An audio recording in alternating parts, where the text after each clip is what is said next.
1891 April 14ನೇ ತಾರೀಕು ಮಧ್ಯಪ್ರದೇಶದ ಮೌ ಎಂಬ ಜಾಗದಲ್ಲಿ ಜನನ ಹೊಂದುತ್ತಾರೆ. ಅದಾದ್ಮೇಲೆ ಅವರು ಹೋರಾಟಗಳನ್ನ ಮಾಡ್ಕೊಂಡು ಬಂದಿರ್ತಾರೆ. ಅವರು ಸಂವಿಧಾನವನ್ನ ರಚನೆ ಮಾಡಿ 1949 ಜೂನ್ 26ನೇ ತಾರೀಕು ರಚನೆ ಮಾಡ್ತಾರೆ. 1950 ಜನವರಿ 26ನೇ ತಾರೀಕು ಸಮರ್ಪಣೆ ಮಾಡ್ತಾರೆ, ದೇಶಕ್ಕೆ ಸಮರ್ಪಣೆ ಮಾಡ್ತಾರೆ ಸಂವಿಧಾನವನ್ನ. ಅದಾದ್ಮೇಲೆ 1952ನೇ ಇಸ್ವಿಗೆ ಸಾರ್ವತ್ರಿಕ ಚುನಾವಣೆಗೆ ಹೋಗ್ತಾರೆ, ಸೋಲ್ತಾರೆ. ಸೋತಾದ್ಮೇಲೆ ಅವ್ರಿಗೂ ಮನಸ್ಸಿಗೆ ಬೇಜಾರಾಗ್ತದೆ. ನಾವು ಸಂವಿಧಾನವನ್ನ ಬರೆದು ಕೆಲವೇ ಜನ ಇದರ ಅನುಭವವನ್ನ ಪಡಿತಾ ಇದ್ದಾರೆ.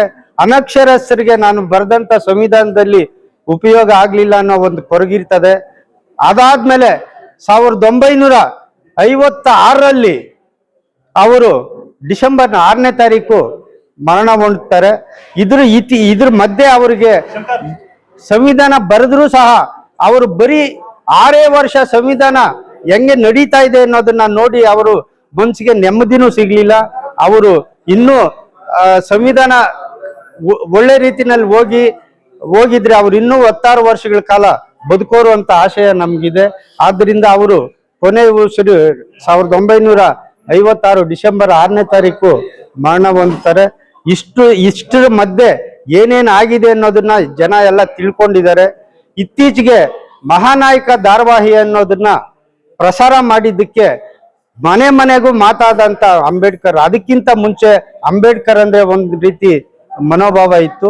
ಆ ಮಹಾನಾಯಕ ಧಾರಾವಾಹಿ ಬಂದ ಮೇಲೆ ಎಲ್ಲ ಜನಾಂಗದವರು, ಎಲ್ಲ ಸಾರ್ವಜನಿಕರು ನೋಡಿ ಅವರ ಇತಿಹಾಸವನ್ನು ಬಲ್ಲವರಾಗಿರ್ತಾರೆ.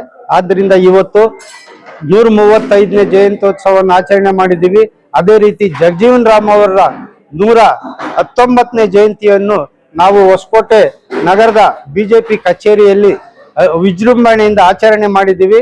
ನಮ್ಮ ನೆಚ್ಚಿನ ನಾಯಕರಾದಂಥ MTB ನಾಗರಾಜ್ ಅವರ ಆದೇಶದ ಮೇರೆಗೆ ಮಾಡಿದ್ದೇವೆ. ಅವರು ಕಾರಣಾಂತರದಿಂದ ಬರಬೇಕಾಗಿತ್ತು, ಬರಲಿಲ್ಲ. ಅದಕ್ಕೋಸ್ಕರ ನಮ್ಮ ನಗರ ಅಧ್ಯಕ್ಷರು, ನಮ್ಮ ತಾಲೂಕು ಅಧ್ಯಕ್ಷರಾದ ಸತೀಶ್ ಅವರು, ತಾರಾ ವೆಂಕಟೇಶ್ ಅವರು, ನರಸಿಂಹಯ್ಯನವರು, ಎಲ್ಲ ಮುಖಂಡರು ಸೇರ್ಕೊಂಡು ನಾವು ಈ ದಿನ ಅಲ್ಪಸಂಖ್ಯಾತ ಮೋರ್ಚಾದ ನಮ್ಮ ಎಲ್ಲರೂ ಬಂದು ಆಚರಣೆ ಮಾಡಿದ್ದೇವೆ.